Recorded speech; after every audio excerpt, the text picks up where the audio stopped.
Ayun, hindi naman pala big deal ang biographical na yan. Basta, ayan lang, kaya na yun, age, education, language, and gender. Na-explain ko na rin yan kanina. Basta, it's all about, pag, since may iba-iba tayo ng characteristics, it doesn't mean pa rin na, although maapektuhan, but not really, kasi at the end of the day, if you are dedicated to your work, if you have the skills and you are willing to train and learn yourself, then that's all that matters. Next is sleep level. Yan, mag-base na lang ako sa sagot nila. Kasi, yun nga, medyo malayo dyan sa binigay na tanong. Yan. Tapos daw dito, okay. Connected pa rin pala. So, despite daw sa age, education, language, and gender, na-include pa rin daw yung teamwork, communication, style, and passion for customer service. So, na-include pa rin daw yun despite of that. Yun pala ibig sabihin na sagot na yan. Yan, some baristas are highly skilled in coffee artistry, while others specialize in customer engagement, making it dynamic and well-rounded.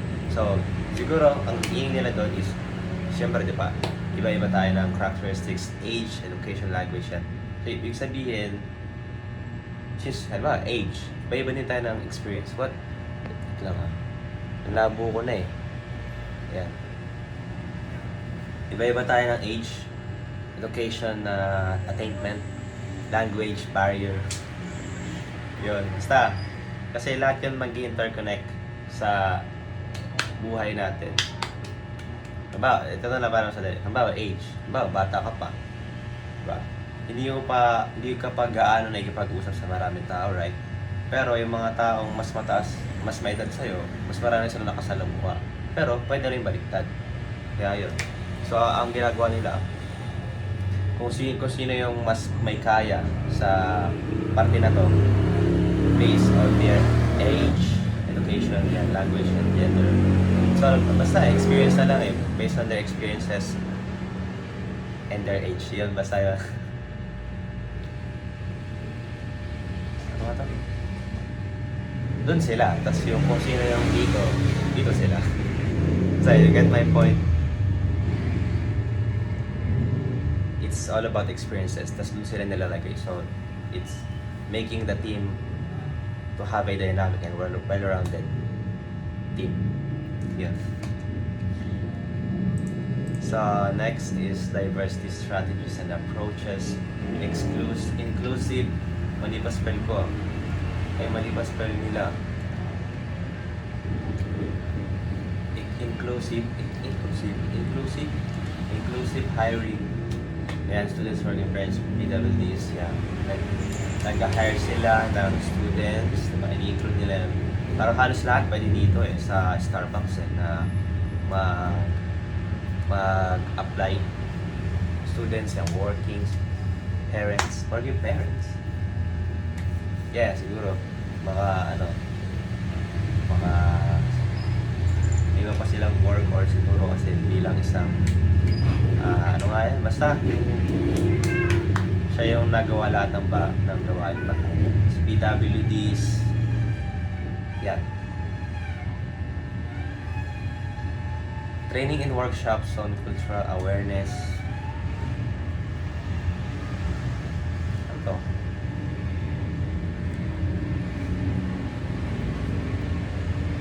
Yan. Kasi ang ibig sabihin nito, diba, diversity yan, strategies yan. Kasi, diba, may iba-ibang cultural awareness yung mga yan eh. Then, may iba-ibang kultura or may iba-ibang kultura yun na kailangan natin maging sensitive sa ating mga customers. So, yun, they are being trained para maging aware sila at magkaroon ng empathy and maging maganda yung customer service sa customers.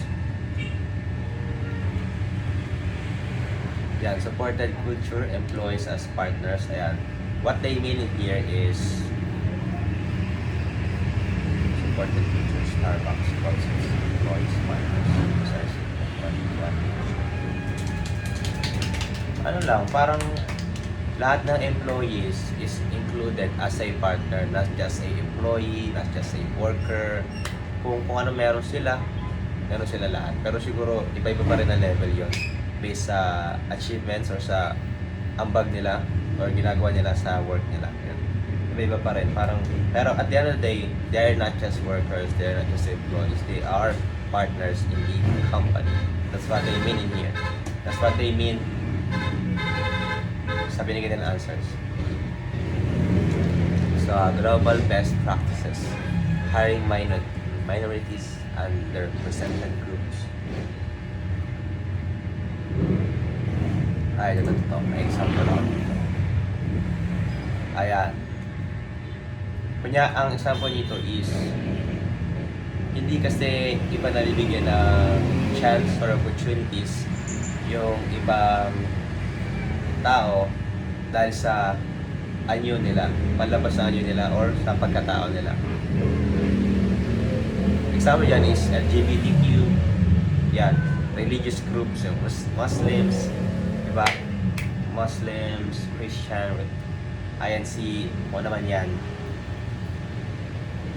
Yun, dahil doon, hindi nalibigyan ng chance yun. So, sila, Starbucks, they don't care about it again. Basta yun nga, you're good at your work, you are willing to learn and to train yourself and to be trained. That's what they want, that's what they need. That's all. Thank you. Yan lang po. So, meron pa pala may bibigay ditong suggestions para sa improvements. Actually, wala na pero siguro isa lang is yung wala kasi gaano binibigay na event ang Starbucks na related sa Pilipino. Although meron some of it, pero konti lang. So dapat magbigay sila. Yun. Ano ba? Example. Siguro mahirap kasi meron siya ng iba-ibang